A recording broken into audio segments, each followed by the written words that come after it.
Il montait. À chaque marche, les battements de son cœur s'accéléraient. Et son stress, lui, ne faisait qu'augmenter. Mais il montait. Chaque marche. Il finit par arriver en haut, se présente devant cette porte, tourne la poignée et rentre dans cette salle où son oral s'apprêtait à commencer. Et il ne se doutait pas à ce moment-là que tout cela allait l'amener beaucoup plus loin. Mes chers camarades, si je me tiens ici devant vous... Mais stop! Cet oral, vous allez l'écouter en entier un peu plus tard dans la vidéo. Pour l'instant, rendons-nous à quelques centaines de mètres d'ici, chez Aurel Mouli lui-même, pour en savoir plus sur son ressenti. Au début, je voulais pas vraiment parler de Châtaigne. Au début, je voulais parler de Kinder Bueno. Sauf que je me suis dit que la Châtaigne c'était vachement plus intéressant et que je pouvais vachement plus développer là-dessus. Et donc voilà, là je vous parle de vraiment la première fois que j'ai écrit le texte, quand je suis parti de Réa. Donc au début, je me fous de la gueule des membres du jury. Et puis ensuite, je développe je fais le parallèle avec l'humanité et la Châtaigne. Donc ça, c'est la première version du texte. Je m'en vais donc dire le texte, réciter le texte devant toute ma classe. J'ouvre la porte, je vais au tableau, et je me dis, avec ce que j'ai écrit, je me fous de la gueule du concours d'éloquence, et je compare l'humanité à une châtaigne, je vais avoir 2. Donc j'y vais. Et autant se faire gronder, je vais me faire gronder certes, mais autant le faire de manière détendue. Donc je fais mon texte, je suis super détendu et tout. Et finalement, je me suis pas fait engueuler et les gens ont adoré. Donc j'ai une bonne note. Je suis super heureux. Donc je garde cette version du texte un peu courte certes, mais je la garde quand même. Et puis à un moment, donc je suis sélectionné pour la suite. Voilà, pour passer devant toutes les classes de seconde de Barral. Là, je suis juste passé devant ma classe avant, mais là, je suis passé devant toutes les classes de seconde. Et un jury composé de profs, et voilà. Et la veille du moment où donc, je passe devant toutes les classes, je refais mon texte à un nouveau prof cette fois. Et le prof, il me dit, il faut que tu développes Aurel, parce que c'est vachement chouette, et c'est trop court. Et tu laisses les gens dans un espèce de flou. Et j'avais juste à peine, l'après-midi pour écrire la suite. Une vraie bonne suite. Donc en 3 heures, j'écris, environ 3 heures, j'écris, je finalise mon texte, où je développe vachement plus sur les châtaignes, et vraiment je vais loin. Et beaucoup de gens ont douté de moi. Ils ont dit parce que retenir la version finale du texte en 24 heures, ça va être compliqué. Ou même écrire le texte en moins de 24 heures, c'est sûr tu vas tomber. Et donc c'est le jour J, je dois passer devant tout le monde.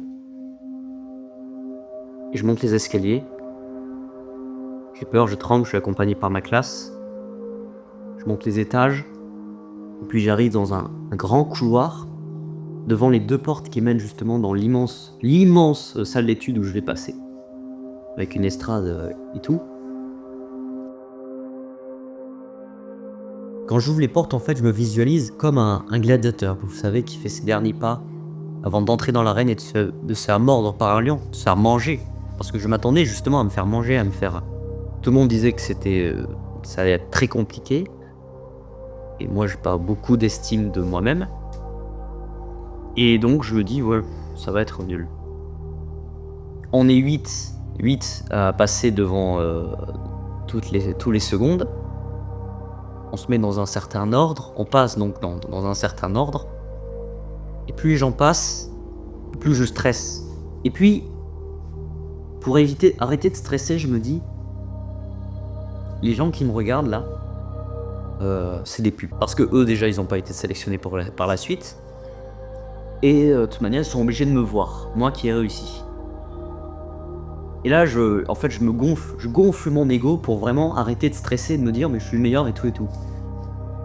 Et donc en me disant ça, j'arrête de stresser, forcément. Je passe devant tout le monde avec une grande facilité, avec une grande aisance. Et donc sur les 8, il y en a 2 qui ont été sélectionnés, retenus. Et donc je suis là, je suis assis, j'attends le verdict, j'ai peur, je stresse. En fait, à la base, je me suis dit, c'est pas grave, si je suis pas pris, je vais avoir 2, je m'en fous. Je me serais au moins exprimé. Et puis je m'attendais pas à aller aussi loin, et donc à ce moment-là, vraiment, je stresse, je veux vraiment gagner. Et donc, je tremble, et je vois les jurys déposer leurs papiers avec le nombre de points qu'ils ont attribués aux élèves qui sont passés. Et un prof monte sur l'estrade, et il dit Aurel Mouly. Et là, je sais que j'ai gagné. Et c'est comme si c'est inexplicable, mais d'un coup, j'étais si fier. J'avais vraiment une raison de... C'était ma raison d'être. Enfin, j'étais fait pour ça. Faire le con dans des textes, m'exprimer et faire rire les gens. C'était pour ça que j'étais là. Et c'est vraiment, c'était comme un argument de vivre. C'est comme si j'avais une raison de vivre d'un coup. Et c'est comme si ça avait confirmé ma raison de vivre. Et donc je monte, j'attrape le bouquet de fleurs et je suis super heureux forcément. Je rentre chez moi, je cours l'offrir à ma mère. Voilà, prochaine étape, c'est Gaillac. Je vais représenter mon établissement à Gaillac devant des vrais membres d'un jury. Je commence à stresser. Et puis voilà, c'est dur. Mais bon, on s'adapte.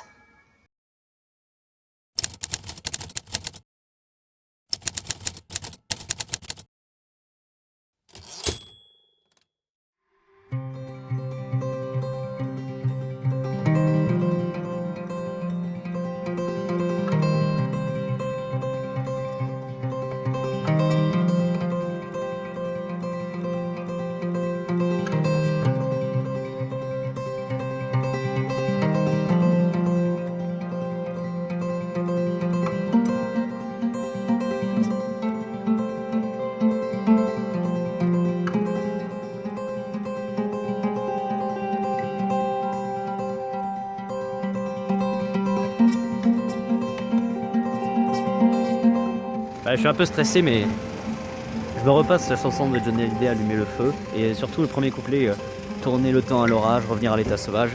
Et là, j'ai envie d'y aller, comme un lion, tu vois. J'ai envie de tout défoncer.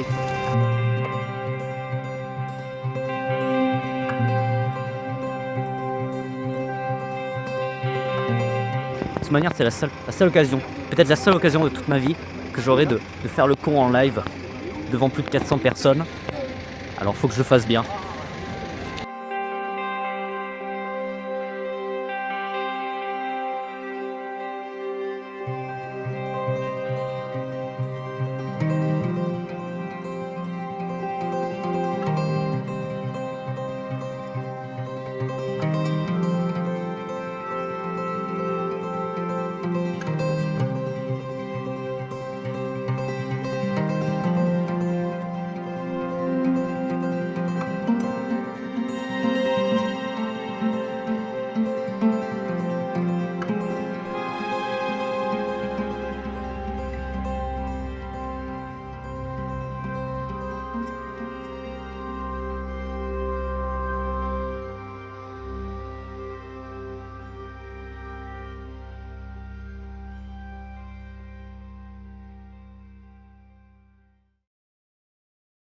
Si je suis ici aujourd'hui, c'est pour traiter d'un sujet tout aussi fascinant qu'étrange.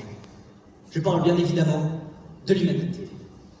Et voici d'ailleurs ma problématique. L'humanité est-elle une châtaigne? Alors, bien sûr, avant d'en arriver là, je suis passé par de multiples prototypes, de multiples essais.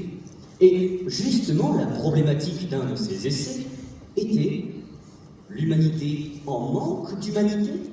Point d'interrogation. Par là, je voulais faire comprendre que notre monde manquait cruellement de compassion, d'empathie, et que nous, les participants du concours de l'éloquence, étions justement victimes de ce manque. Je disais dans mon essai que nous forcer à travailler, à donner le meilleur de nous-mêmes dans un texte, sous la contrainte d'un sujet imposé, était tout simplement inhumain. Par la suite, j'expliquais que le meilleur d'entre nous, celui ayant le plus sué concours de l'éloquence, lui, au final, ne gagnera qu'une simple pile de livres et une vulgaire statuette. J'ai rajouté effectivement une couche par la suite en disant que les livres finiront certainement à la cheminée et la statuette, sans aucun doute faite par imprimante 3D, se brisera au bout de 3 semaines. La satisfaction de l'élève d'avoir gagné s'en ira au bout de 2 heures maximum. Par la suite, je criais haut et fort: « Quelle bêtise ce concours de l'éloquence! Quelle bêtise !» Mais je ne dirai rien de cela. À la place, je vais vous parler de châtaigne. Donc, la châtaigne, du latin castanea, désigne le fruit de l'arbre. Ce qui, pour l'instant, je vous l'accorde, n'a aucun rapport avec l'humanité. Mais vous allez voir, on avance petit à petit. Donc, la châtaigne est constituée d'une couche hérissée de pics, appelée la bogue. Là, nous pouvons commencer à faire un parallèle avec notre monde. Eh bien oui, quand on voit les massacres, la pollution, la surpopulation, quand on voit tout cela, on voit la bogue. Mais les gens ont tendance à oublier que sous la bogue, il y a un fruit. Alors, ce fruit peut représenter des choses toutes simples. Les lieux que l'on apprécie, les gens que l'on aime. Mais vous savez ce que c'est le plus beau dans cette histoire? C'est qu'avec le fruit de la châtaigne, on peut faire des marrons glacés. Vous savez, ces sucreries qu'on offre pour Noël. Veuillez m'excuser d'adopter un ton plus grave, mais nous entrons dorénavant dans la partie la plus importante de mon oral. Malheureusement, une grande partie d'entre vous l'ignore, mais nous avons tous énormément de chances de former une châtaigne. Car une châtaigne peut changer, être cuisinée et ainsi devenir meilleure. Nous aurions très bien pu ne pas être une châtaigne. Nous aurions très bien pu être un Aesculus hippocastanum. Autrement dit, un marron d'Inde. Mais je vous rappelle, mes amis, que le fruit du marron est toxique. On ne peut donc pas le cuisiner. Si le fruit est immangeable, comment pourrions-nous faire? Nous aurions pu être perdus. Perdus! Mais nous ne sommes pas des marrons d'Inde. Non. Nous ne sommes pas perdus. Nous sommes une châtaigne. Alors relevons-nous. Retirons notre bogue. Ne gardons que le fruit. Et soyons cuisinés. Cuisinés pour offrir peut-être pour Noël à nos enfants et à leurs enfants un monde où nous ne sommes plus une châtaigne, mais un monde où nous sommes des marrons glacés.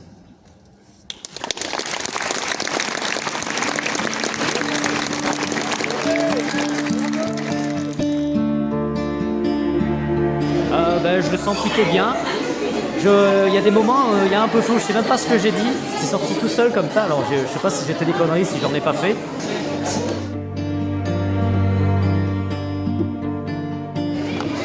La prestation d'Aurel.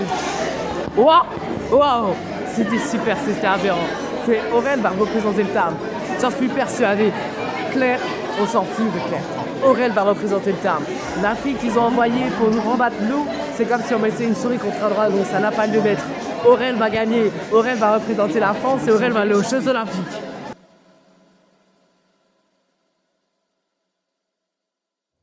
Je laisse à Madame Sabaté le soin de dire qui est le finaliste ou la finaliste. Alors aujourd'hui nous avons sélectionné Alice de Coquet.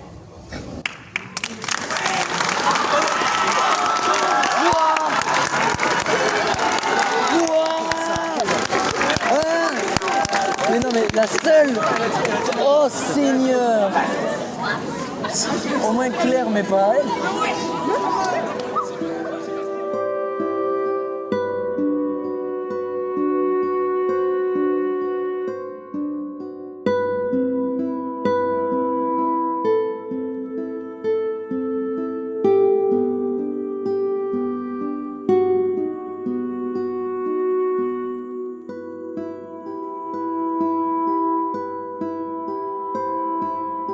Je m'attendais à perdre et j'ai eu raison.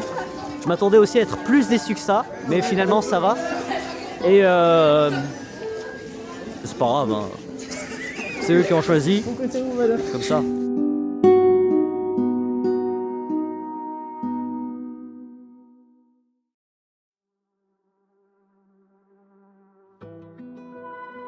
Ça y est. Cette fois, c'est terminé. Aurel a perdu le concours de l'éloquence aux yeux des juges. Mais pour nous, pour le peuple, Aurel restera le héros. Notre héros.